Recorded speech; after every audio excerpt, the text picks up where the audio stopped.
Hunter, Rick, I appreciate you guys coming in and seeing me tonight. I wanted to have a conversation specifically with you guys. And the reason is because there's some variation here, right? Oh, a lot of variation. Yeah. Hunter is a force to be reckoned with when it comes to apologetics and debating people. Like you and I are not quite. We're just average dudes. You know what I mean? right I am. You build houses. I do the granite for you. Yep. You know, and then but we engage in conversations between Christians and atheists and various faiths, agnostics, wherever somebody is on the spectrum. But the thing is, a lot of people avoid these conversations, and for some reason, we're drawn to them. Yeah. And or drawn in, yeah, or sucked in, or yeah, trapped. Well, you never thought a year ago, a year and a half ago, you never thought you'd be having these conversations. No. And then you and I got into a conversation just on a job site. Yep.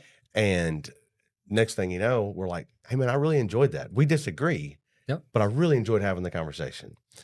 And whenever I'm out and about and I tell somebody about what we do and, you know, that we gather for these conversations, most of the time the reaction is, you do what? Right. And why? Yeah. Why, you know, or they're just fascinated by it. And they want to know where we're doing it and when, and they want to come see, you know, these ideas clash and these perspectives, you know, butt heads, you know, and we thoroughly enjoy it. But I really wanted to this evening talk to you guys and help to explain to people and give an explanation of why do we do it? Yeah. What is the value in it?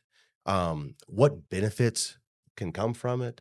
The dangers sometimes involved in having them, Mm-hmm. what cautions you should take in having those. So I wanted to take a little while and really open this up and say, why do we have this? So there's nothing to debate tonight, Hunter. Yeah, unfortunately. So, I know. Just kidding. And it's 2-on-1 tonight. You know, Hunter, obviously you're a believer. Rick, same for you. Yeah. I'm not. And so it's 2-on-1 tonight. But again, nothing to debate tonight. Yeah.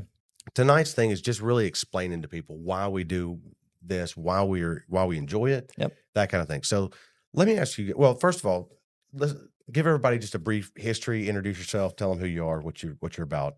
Yeah, I mean, my name's Hunter Bailey. You know, and I've been a Christian since 2011. And before then I was an atheist. So it's almost like double-edged sword, like kind of half and half here or whatever, you know. So I can relate to both sides in that aspect. At least I feel like I can. Now, were you an active atheist? Like you had thought about your positions? Yeah, I did. And I remember even like when I was in school, I remember even talking to the teacher about how I didn't believe in the Bible, that it's just a man-made thing just to control people. Like I was outspoken about it. Okay. And I wasn't raised in a Christian home or anything like that. Like it's just somehow I just became that. And, you know, no sort of influence or anything like that. Because I was like, I remember having the conversation in 5th grade. Like that's how little I was. Yeah. And I was just so outspoken about it. And I guess it was just, I don't know, the rebel in me or something. Just like, I just like to, you know, kind of poke the bear a little bit. So. And so in 2011, everything changed for you?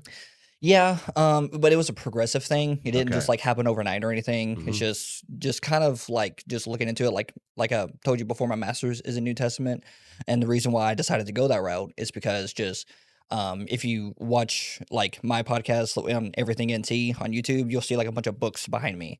And that's just because, you know, constantly learning, constantly reading.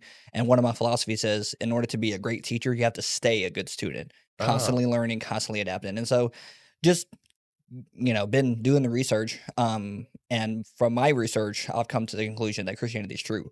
And so that's just where I'm at. And That's awesome. That's kind of how that happened. Well, I mean, that's a different perspective than most people. Most people are believers because their parents were. They got brought to church a lot as a kid. You know, they just kind of fell in line with what their family, you know. And I've had a lot of good conversations just asking people why they're Christians. So when I was actually in getting my bachelor's in biblical studies, I was talking to a lot of people like, you know, why are you a Christian?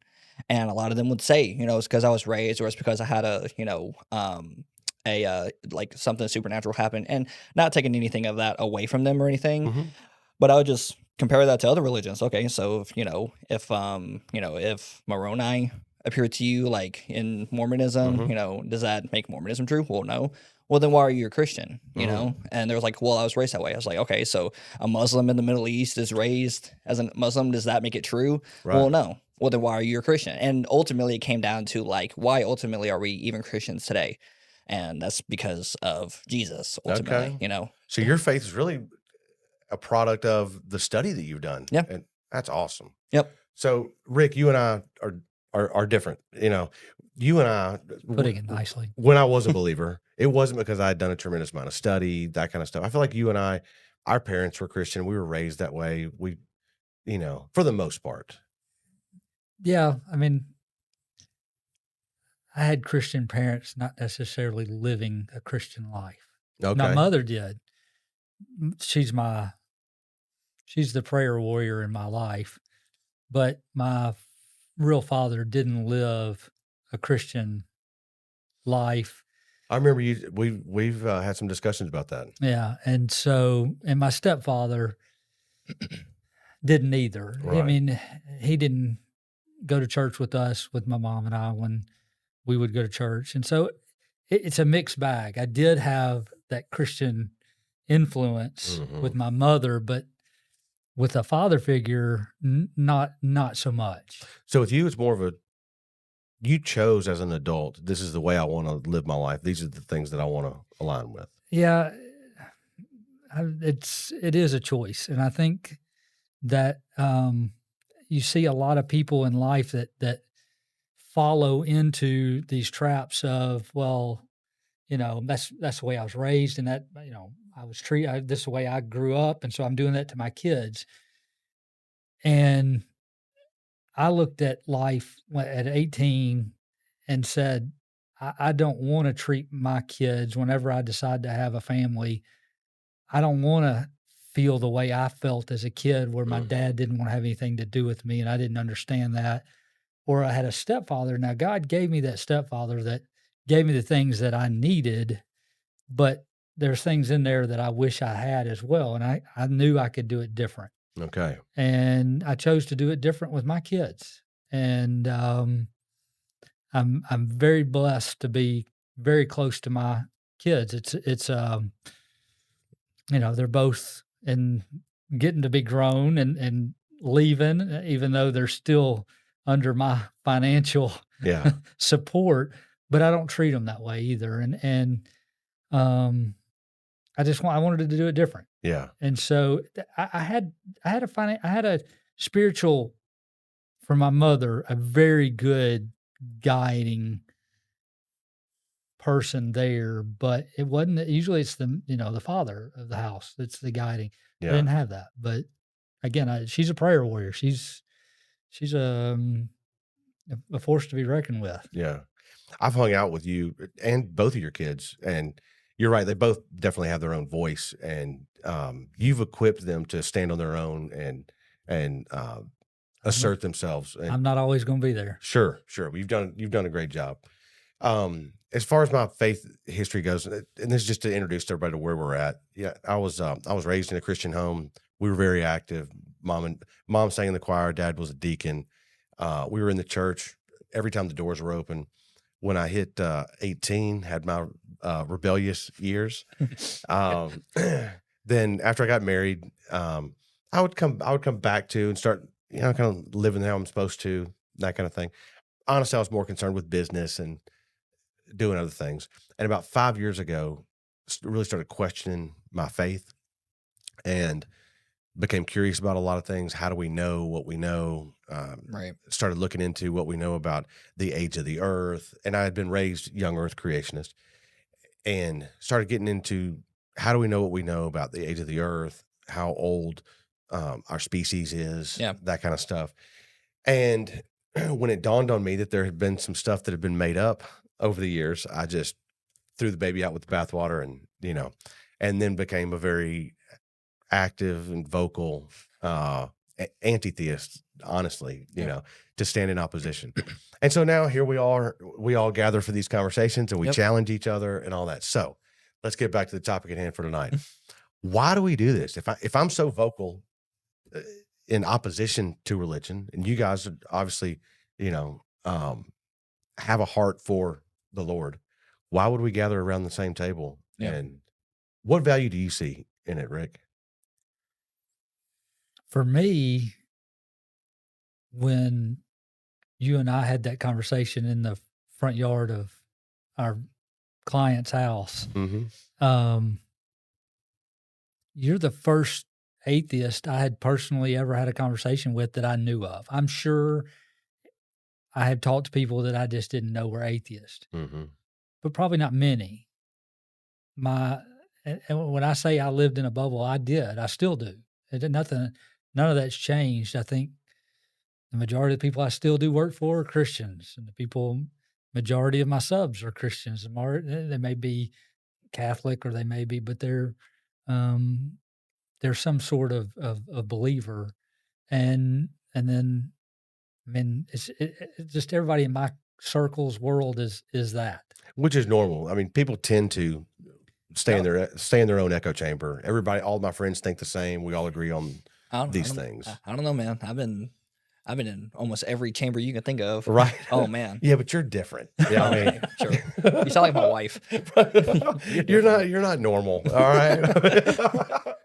So I mean, I you grew and I up had with that. that. I went to church. You know, since I've been married, we've been at 2 churches. Sure. I mean, our whole, married life. And You so, stay in your lane. yeah, well, yeah, there was no reason to get out of my lane. There was no off ramp anywhere. It was just, this is it. Moderately successful enough to, take care of my family, and I wasn't actively looking like somebody else for challenge in this. I mean, I grew up going to a Christian school and um, just never had come across an atheist until you challenged that. And we're told to create a defense for our faith, and I had never had to. I mean, Okay. So the time that you and I had that conversation, and we already had a friendship, and we've already worked oh together for several years, yeah, and we appreciate each other, we value each other. We never had that conversation. correct. So then to find out that I believe differently and that somebody that you liked and enjoyed spending time with Mm. was also fun challenging you on why you believed what you believed. Yeah, You weren't turned away from it though. You were kind of drawn towards it, I yeah. guess. Well, as a Christian, and in my belief is that we're not living for this life, we're living for the next. And so, and my caring for you also cares for your soul, and I care for you as a person. Okay. Um, So that value is, hey man, here's a guy that's not seeing things correctly and I care about him. I want him to understand. well, I care for you, and Yeah.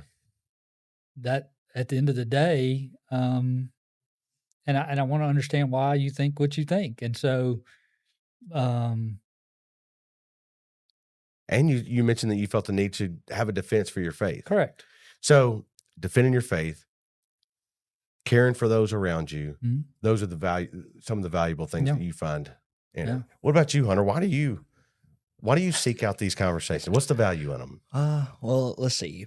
Where do I start? I mean, ultimately, the reason I do this, well, first off, is because like, unless you like to do it, it's kind of hard to do it. And ultimately, I enjoy the conversation with people who I disagree with. Mm, I can completely just walk into a room and be the odd one out and still get along with everybody and still disagree with them, right. and in a nice, cool, calm, collected manner, like like the conversations we've had. Hmm. And what started it was, I just wanted to know if I'm wrong, then I would definitely want to know if I am wrong. So that's why I have looked out to talk to people who I disagree with, Hmm. not necessarily in my own echo chamber, but just anybody else, hear what they have to say. And if I disagree, I will tell them why. And then they tell me why they disagree with that. And it just kind of just started, just I don't know, I guess you can call it it started as like a hobby. Now it turned into like kind of like a lifestyle, because it's just, I don't know. It's just, I'm like drawn to it. I'm like Yeah. driven to it. So I can go out into the street, and be with like open air preachers and just talk to somebody on the side, Mm. or I can just come into like a podcast or just talk here. And So for you're finding value in seeking truth. and Yeah, wanting to know if you're wrong or yeah. Ultimately, I find value in l- understanding all opposing views. mm, Because I think in order for me to know if I actually do know the truth is mhm, to know that which is opposite of what I believe is true. right, So in order to defend my own belief in things, I at least would like to know what other people believe so that I know for sure what I believe is true, you know? right. I've often said whether I'm getting somebody ready for a debate or Yeah. getting somebody ready for an argument or anything, the most prepared you're ever going to be is when you know the other side's Yeah. motivations and interests and points they're going to make Yep. better than they do. Yep. When you can articulate their point better than they can, if you needed to switch microphones, now you've got an understanding of that person. Yeah, I So can debate myself at the end of the day if I want to, you know. So, right. but yeah, but that's the reason why. But ultimately, I do see high value in it. Like I don't use Pascal's wager as an argument, but I Mhm. see the value in it because if Christianity is true and if it's right, then I go to heaven. If it's not, then I could lose out on a lot. So it's just good to know like at least what I'm getting myself into before I just make any conclusions in that. But based on what I've gone through, I've come to be a Christian in that. And Sure. so I find value in the person I'm speaking with, and the conversation I'm having, and the work that I do. That's ultimately the reason why. Okay. All right. So the So much more eloquently said. well, I've just gotten used to that. What Hunter's going to say it better than Okay. Elliot's the same way. I mean, uh, I've kind of found a peace in just being the average guy now. They often get over my heads, and when it's the two of them together, I'm Oh, like, oh man, I'll see y'all after a little while. So I'm gonna go grab coffee. yeah, yeah, Y'all duke it out. yeah. I'll check back later. Um, so one of the things I want to get into next is the motivations, right? I remember we've all sat in and been involved in a thing that we do here in Nashville called the Conversation Yeah. Coalition, and it's a mixed group of Christians and atheists that get together and debate, discuss these things. Where do you get your morality from? What's your explanation for origins? What's irrational about either worldview? Right. So we get together and we gather for these things. I remember early on in one of our meetings just as a group, right? Not with an audience and that kind of thing. But I asked a lot of the Christians that were there. I said, "Look, I understand why I'm here. I'm getting at the motivations, right? mhm. I get what my motivation is for being here. I want to challenge these ideas. Yeah. I I want the opportunity to critique and challenge and stand in opposition to these ideas and vocalize the reasons why I'm against it, right? Yeah. And I asked the Christians, why are y'all here? And I remember one of the guys told me, look, I'm not gonna lie to you. At the end of the day, I hope that some of my words lead somebody to the Lord. I hope I get them to Yeah. question, you know. And so, what do you guys think? Why would a Christian be motivated to participate? I mean, that would ultimately be true, because Matthew 28:19 says, "Go into all nations, making disciples and baptizing them in the name of the Father, Son, and Holy Spirit." So Hmm. ultimately, it's salvation because if Christianity is true, then you can have eternal life afterwards. And so the Bible talks about how that it doesn't fall on just whatever kind of ground. I'm butchering the verse I'm thinking of, but specifically where it's like, if you plant the seed, it doesn't go, without void or anything like Right. that. So I see that again, potentially plant that seed, and the idea behind it is that God could, grow that seed into something. And so there's value in it to where, it's eternal life because the idea is that this isn't the only life. So there's definitely value in that. And ultimately, that's ultimately as Christians what we're commanded to do. So you're planting seeds. Yep. Hopefully, at some point, and you may never see you may never witness that seed sprouting. Yep. So, but you may play a part in someone's salvation down the road, and you know, I guess also you would be showing people how to vocalize their faith Sure. and give a defense for their faith. Mhm. Yeah. So that would hopefully spread. Same for me. Before I was amazed the first time that I ever saw Christianity challenged. you know, and I was watching some of the debates, Hitchens and Sam Harris, Yeah. and but I'd gone 40 years and I'd never seen anybody talk to a religious person that way and question them directly and challenge those things. And I was just amazed by it. So you guys want to plant seeds, save souls, show other people how they can, stand in defense of their faith. Of course, the motivations from our side is we want to show people that you don't just have to go along with these things. You can vocalize the problems that you have with them, the questions that you have. So we each come, as far as motivations go, each side comes into these things with completely opposing and um, conflicting motivations. Yeah. That's really the motivations. That's really where Well, the clashes start. I don't know if I totally agree with that, Okay. and I'm not trying to make a debate out of it. No. Because in having conversations with several other people throughout the coalition that are on the atheist side, Mhm. they've definitely said, if I realize I'm wrong, I will change and I will serve the Lord. Yeah. And so, in some way, we're all seeking the truth too. That's a big thing on the atheist side. We I want mean, to at the end of know. the day, I mean, I'm seeking the truth. If I want to know what the truth is Mhm. in all things, and especially this day and age when I'm more distrusting of government and everything else. COVID changed or opened my eyes to a lot of things that I thought were one way, and I've realized they're not. And so, I think I'm not the only one. It's funny that I've had that conversation with Elliot, and he kind of expressed the same feeling of, I'm just looking for the truth. And if I find the truth that I'm wrong, then I'll change. Oh yeah. So there may be others that come at it from a different perspective. So then you would say one of your motivations is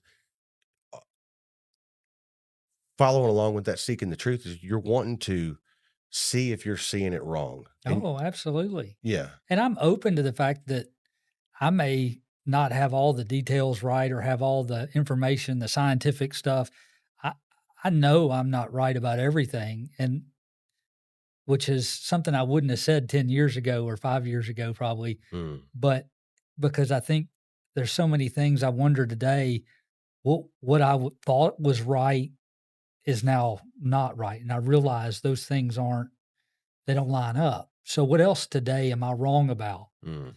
that I think I'm right about? Yeah. So I'm more open And that when you say that to you're not talking conversation. when you say that you're not talking about right behavior, you're just saying things you thought were factual, and now you're like, maybe that's not Yes.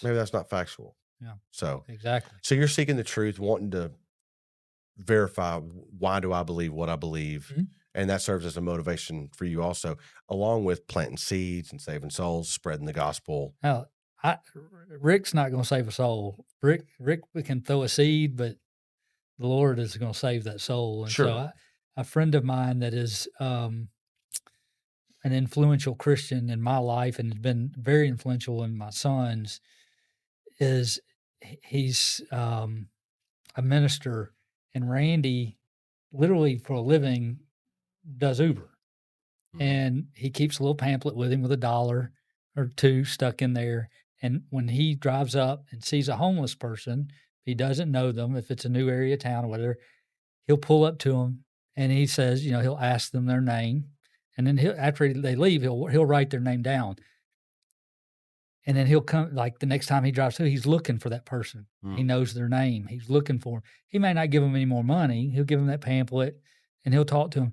But he's and the people that get in his car, they're trapped, right? He's got an audience of somebody that has no, and then he's not gonna attack them, but Sure, sure. he lets conversation lead to opportunities. Mm. And, he's had stopped and had prayers with people in a Mm. car where they're bawling. I mean, the stories the man can tell are it's very fascinating and very uplifting. All right, so so we have different motivations. We come at it from different angles. Now, here's something I want to touch on. What are the dangers Mm.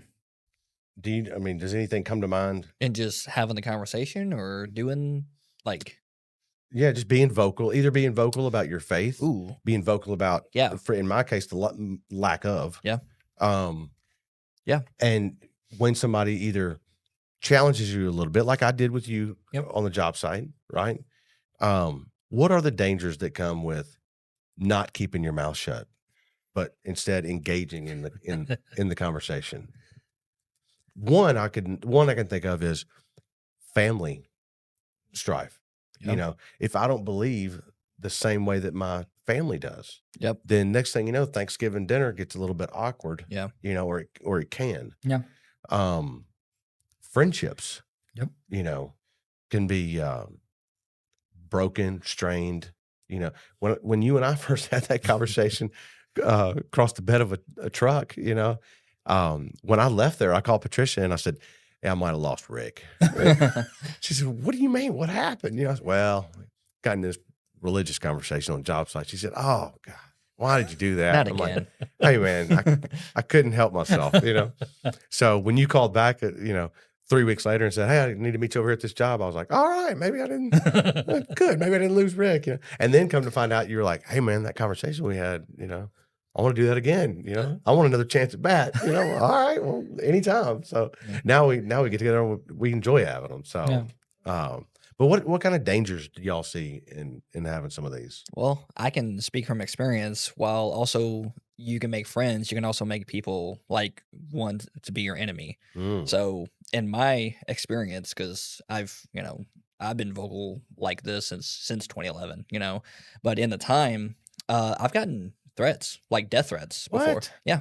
And Wow. it's people trying to find my location and where I live. Yeah. So it some people out there take it very personal because when you're disagreeing with somebody, Yeah. you're not just disagreeing with what they believe, you're disagreeing with their ideology. You're disagreeing with who they are as a person. And Mm, so a lot of people, especially today, they take that very personal instead of just want to have the conversation. So that's where it leads to people getting very angry, people taking it, getting real heated in these mm. conversations. And then next thing they're wanting to like do something, and it's just like that's so there's physical danger Yeah. in that aspect. But there's also the aspect of you were talking about like family, friends, but also it can lead. I've seen it where it can lead down a path of people where they don't know because of the conversations or the stuff they hear and everything, Yeah. and because they don't seek it out, it like they get depressed. Like it almost is like a mind thing to them as well. Right. And I've just seen it happen so often that it's like, hey, just let's just keep talking, let's just keep in touch and everything.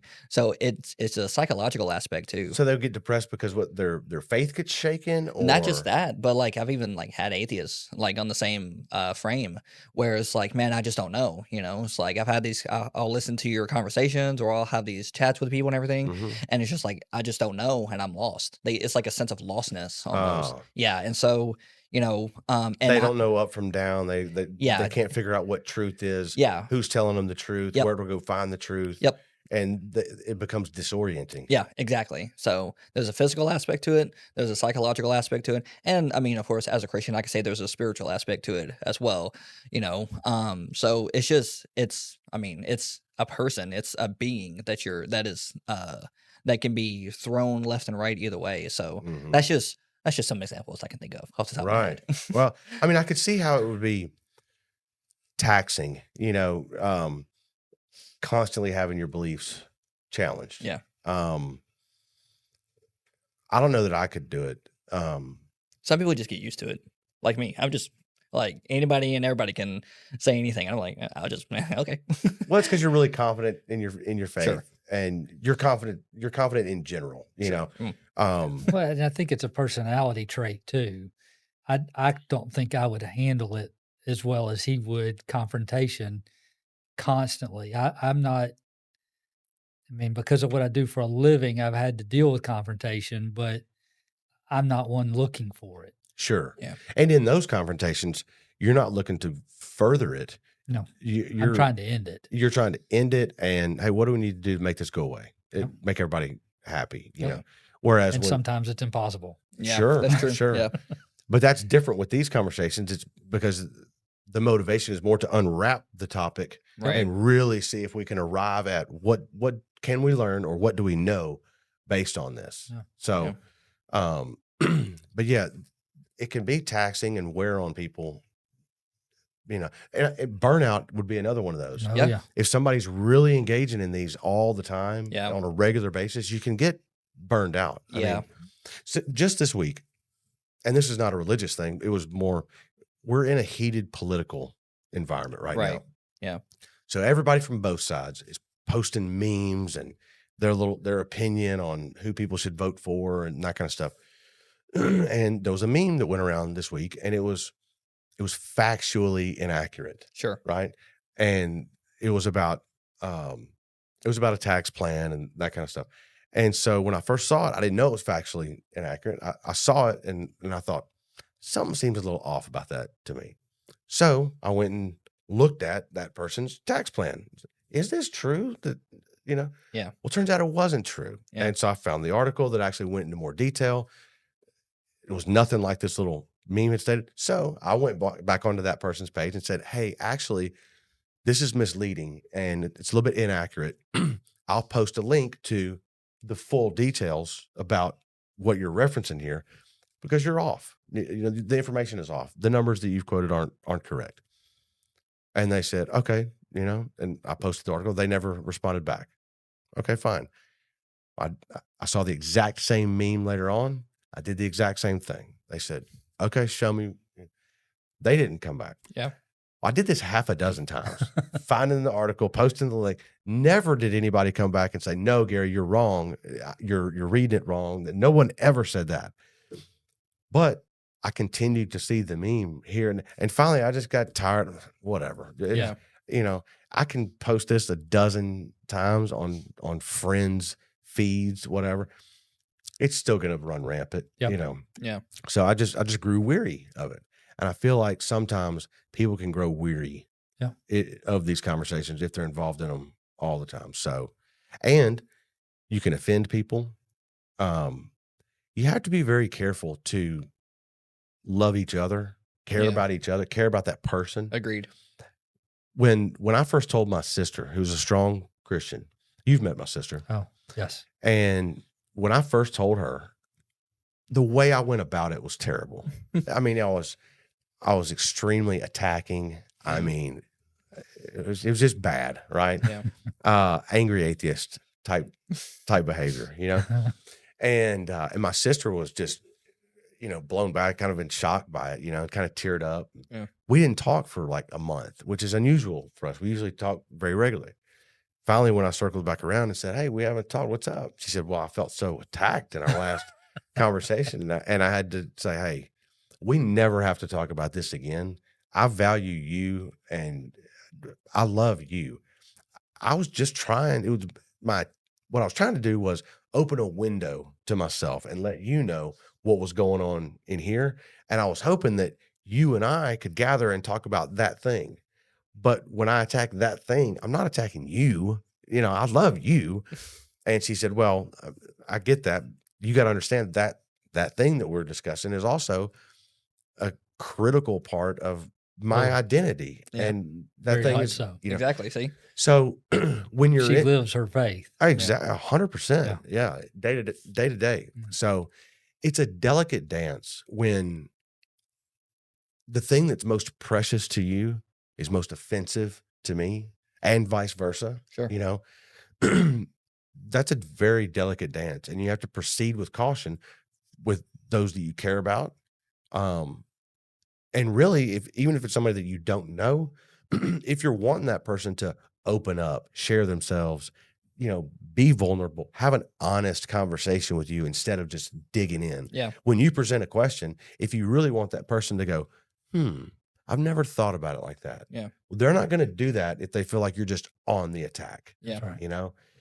And that's something that's been very challenging for me to learn and how to go about having these conversations. So what cautions would you guys So, don't give out your home address, obviously. Yeah, definitely don't do that. Yeah, Hunter can't give out his home address. No, don't do that. Live and you learn. But what other cautions would you guys throw out there for people that are involved in these conversations? Well, when it comes to caution, like you were kind of saying earlier, your approach. I would caution approach because if you're just, I mean, nobody's going to listen to another person if they feel like all they're going to do is just attack, for example. Like at that point, they're building up a wall of defense and they want to defend. And so it's like, I've had so many conversations where people just come in hot-headed and just straight to it, and I'm Mhm. like, "Hey, man, like we were having a great conversation before that started happening."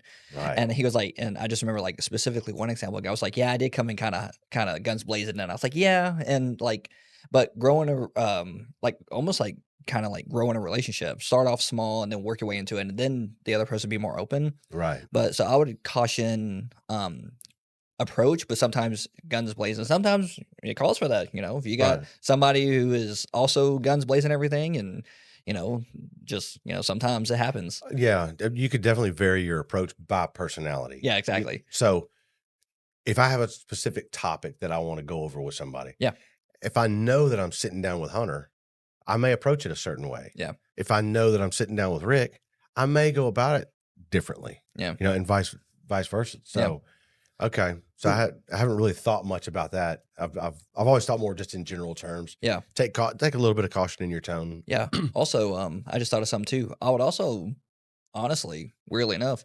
um, caution like who you listen to as well, because Mm, your sources cannot necessarily be in the right set of mind or be like honestly there for seeking truth and the honest dialogue like we're doing right now. right. So it's like who you surround yourself with allow you to influence you is ultimately who you can end up being like, Sure. and then you start ending up in a certain ideology or even like a cult like thing or echo chamber or something like that. Hmm. And it just so I would caution also like be open to hearing, but just be careful who you listen to, because it could also lead you down a path where it's not a great path to like extreme kind of ideologies on Right. all spectrums. Right. So I would say caution that too, Okay. but definitely be open. Just be careful who you allow to influence, I Sure. guess. That makes sense. Yeah. What about you? Any cautionary words? Um, no, I think one of the things that attracted me so much, and I don't know if this is necessarily caution, it's more of how I saw both sides react or handle themselves in situations of conflict, Hmm. and I was attracted to that. And sometimes it was the Christian, and sometimes it was the atheist, and sometimes and I've seen in there's some tough conversations, people handle themselves extremely well, Right. and I'm attracted to that. I want that. I want to be able to have a tough conversation with something I'm totally against, but having it in a caring and loving way, and in a way that's not. Look, there's some conversations where people are going to walk away offensive. We've seen it, Hmm. but you can still handle yourself correctly. And I've seen both sides at this coalition do that. And so for me, it's learning, watching and learning how to have some of these conversations. You can not lose your temper or not get upset because somebody doesn't necessarily believe what you believe. Hmm. Well, and that was going to be the last thing that I touched on was what are the benefits? What do we get from it? And I'm like you. I I love hearing both sides of just about anything. I mean, Yeah. whether it's Same. nuclear power or electric vehicles or anything like that. If I can find two people that are really passionate about that subject, but they disagree, I'm in. Oh I'm like, yeah. Let's go. I want to see their conversation, and it Right. could be about anything. It could be about, like I said, energy or vehicles or whatever. Yeah. But to see two people that have taken the time, they've invested and they've researched and they're passionate about it, but they're on opposite sides of it. I love that. I'm here for it. Um, but also, I think also the good stuff is in the deep end. And so I don't particularly enjoy superficial relationships. I mean, we can get together and talk about the weather or sports or Right. whatever, but I really want to find out how you're doing, what's motivating you, Yeah. and what do you believe and why, and have you dug into that? And I want to be questioned also. Ask me what I believe about various things and why. And you know, that passes the time so much better. And I feel like I've gotten something out of it, even if I've just been challenged all along the way. And, but I feel like I've become better. I learn things. I become more educated. And it causes me to go back and look into why I believe what I believe. I remember one time I was doing a podcast with this guy, and we were talking about the origins of life and how life came from he was asking me how I thought life came from non-life, Yeah. and I kind of flippantly um, threw out there, and I said something to the effect of, "Well, abiogenesis is not impossible. Okay, we've essentially done it in a petri dish." You know, kind of dismissively. You know what I mean? And he graciously at the time said, Gary, I'm not saying that you're wrong about that. I'm just I'm just going to tell you, I think you're overselling that a little bit. I think you're overselling, you know, Yeah. I, that's all I'm gonna say. I think you're overselling that a little bit. And I said, okay, fine. Well, I spent the entire next day learning about abiogenesis and Yeah. going back and researching the Uri Miller experiments. And come to find out, you can actually buy a kit, and variety of different kits, and you can attempt to recreate the Uri Miller experiments. Mm. And Did create. you? I have not yet. I'd love to. I'd love to. But like I said, among the benefits are I feel like I learned stuff. I'm challenged. I like that. Yeah. But you have to be cautious in how you're doing these, Yeah. especially if it's somebody that you're going to get with regularly and you're going to do this all the time. You have a relationship with. Yes. Yeah. Like my sister, I don't want to sever that relationship. And so I'd rather never have the conversation about that. And we can still go camping and climbing and hang out and eat and drink and have a blast. And we never have to talk about this thing that we disagree about Yeah. if we're going to do it poorly. Yeah. But if we're going to do it well, then it opens up so many more topics of conversation, Yeah. Honestly, it's something that I'm still learning how to do well. Hopefully, I'll see you guys dozens of more times, and as we go through some of these things, and Hunter defeats me in my Yeah. own Okay. in my own place. I'm looking forward to your own that. backyard. Yeah, Hunter, come on over, man, and Have a cookout yeah, where I'm cooking. yeah, put me in my place. I know I'm going to dig into that the next day, but yeah. So what I wanted to do today was just give everybody an understanding why we do it, Yeah. some of the dangers. Is there anything you guys feel like maybe we haven't covered? Got anything? The only thing that I had a thought earlier we got past it was with Christians and then thinking through previous conversations we had with your sister, the relationship side of it. If a Christian has a relationship with Christ and they're walking their faith with Christ, if they've never been confronted before, like I hadn't, they're going to be very defensive. When you attack their religion, you are attacking them. They're going to take it that way every time if Yeah. they have that relationship. And even those that probably don't maybe have that relationship, you're attacking their identity part of them. Some of them, their biggest part of them. Mhm. And if you're walking with Christ, it should be your biggest part of your life because it should guide you in all your decisions and what you're doing. So that from a Christian, and when an atheist comes at you, like that was hard for me at first because I felt like that I was being attacked. Mm. Now, a lot of times when these people have these conversations at the coalition, I realize they're asking a question to lead me down a road. Like they've got a line of questionings that they're going to guide me down. Yeah. And I'll go down it just to go down it now, but I'm not Yeah, it's not always a gotcha. It's Yeah. not an emotional response anymore like it may have been in the beginning Okay. for me. But somebody that's new, they I mean, that it could feel like an attack for sure. Right. Right. I mean, because the first conversation that you and I had, I mean, I'm not wanting to lose you as a friend. I'm not wanting to lose you as a client. And I You don't even know? remember what I said, but I just walking by said something, and you said, "I don't believe that." God Right. bless you. Oh, I don't believe that. I mean, it was almost that. Yeah. Well, he had dropped like 5 or 6 little things like, um, something would happen on the job site and, he's, "Well, Lord works mysterious ways," Yeah. and I'm like, I didn't say anything. And Yeah, then not yet. next thing you know was, "Hey, do you think the cabinets are gonna be in by such and such date?" I don't know, man. We'll pray about it. And hopefully, and I'm like, Just pray about it. You should you pray know, about it. Telling you to right, pray about or it. something. It was just, off the cuff kind of Yeah. nothing important, you know what I Sure. mean? But after about the 5th or 6th one, I could feel myself like, all right, I'm not gonna be able to not say anything. I gotta let this guy know. Yeah. So I was just Like, like, I'm just making.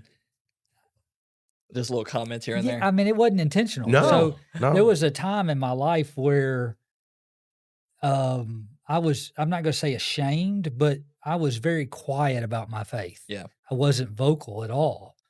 And I in listening to some podcast, I realized, am I ashamed of my Lord and Savior? And so if I am, what does that say about me and my faith? And so I don't know how long ago I made the determination that I'm going to live my faith, Hmm. and not that I'm trying to. It's just if I'm going to talk about it, it's part of me. So Yeah. You it's weren't trying to push anything not on me. anything. You were just Just being telling out, you out what loud. Yeah. I'm gonna pray about it or Mhm. whatever. I mean, just like I was having a conversation with your wife, I'm gonna pray about that situation. I'm just Mhm. it's not that I'm trying to push an agenda. That's just what I'm going to do. Sure. Sure. And so, and Well, it's then, my way of saying I care too. I mean, sure. because I care about the both of y'all. So Yeah. Well, and then, so Rick had dropped like 5 or 6 of these things, and I didn't come in guns a blazing. I was just like, yeah, I "Hey, don't know Rick, about that. so About that.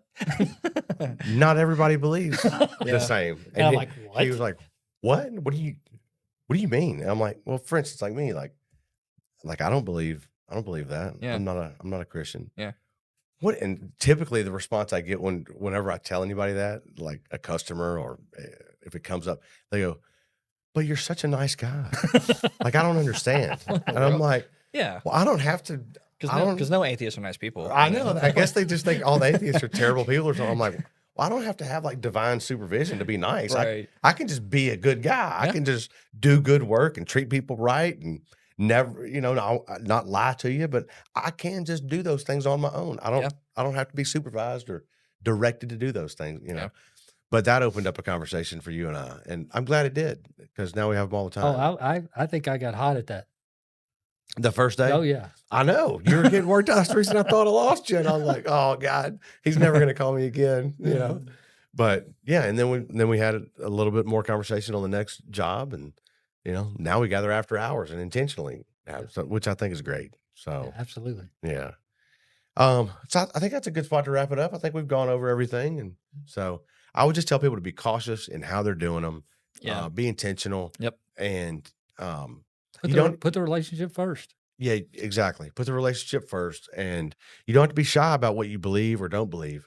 But if it's somebody who you want to have an ongoing relationship with and you want to see again, then I had an atheist just a couple of weeks ago asked me in for an interview and that kind of stuff. Okay, great. We get sat down, turn the cameras on. Very first question, very first words. I want to destroy Christians. Where am I wrong? Tell me I'm wrong. And I was like, well, so look, even among my crowd, and we gather for these conversations all the time, I'm usually known as the, more forceful or, when we gather at that table to do that. But here's the thing, I'd like to be invited back to the table. Yeah. So if you want to be invited back to the table, you might tone it down a little bit, Yeah. So But If yeah, your goal is to destroy Christians, you're not gonna have many conversations. exactly. If your goal is to destroy Christians, you're going to destroy that opportunity to talk to the Christians. That's exactly right. So Yes, yes.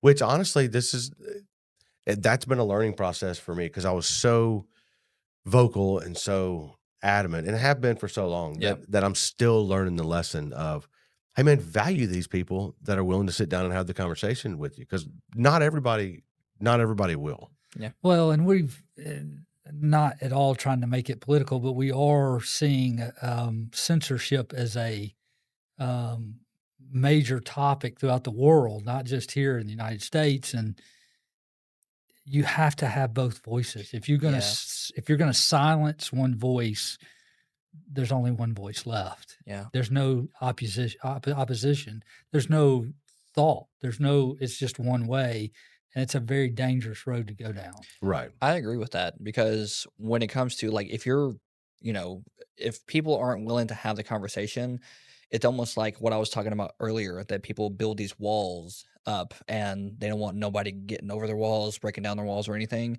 And eventually, if you keep those walls up, eventually nobody will cross those walls or come, Hmm. over those walls and you won't want to talk to them.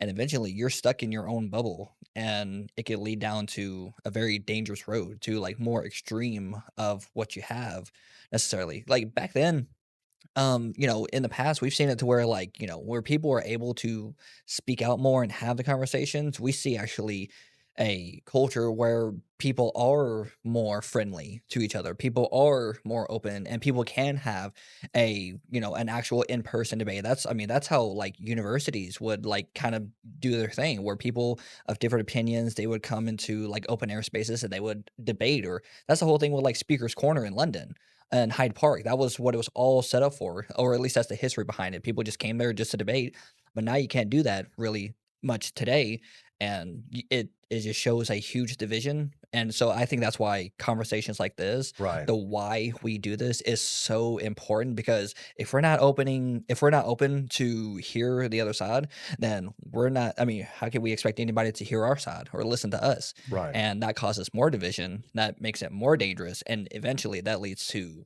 a lot of more terrible things. Right. So, Right. and that's why I love the fact that we get to have this and do Yeah. this stuff, and Well, it's very important that we do. there's some Yes. really cool stuff going on in Nashville. It's kind of an it city, and I feel like us gathering for these conversations is one of the cool things that we're doing here. Because I don't know of anywhere else um, that stuff like this is happening, where Christians and atheists are intentionally gathering and saying, "Hey, let's have these conversations. Yeah. Let's invite an audience." And Hunter, you and I'll get up there and we'll talk about morality, or we'll talk about origins, or Sure. whatever. And and then we'll turn it over to the audience, and they can all ask us questions. Hopefully, what it leads to is them having conversations in their own homes and with their own friends, Yep. and actually going into some deeper topics instead Yeah. of just sports and weather and Yeah. the superficial. Hopefully they all start swimming in the deep end, Yeah. So yeah. Well, here in Nashville with the Conversation Coalition, that's what we're doing, and we're gonna do it a lot more. I hope to have you guys in here, like I said, For sure. dozens more times. We'll go Look through forward some to it. stuff. Yeah. Same. Thank you guys. Yeah. Thank you. Appreciate it.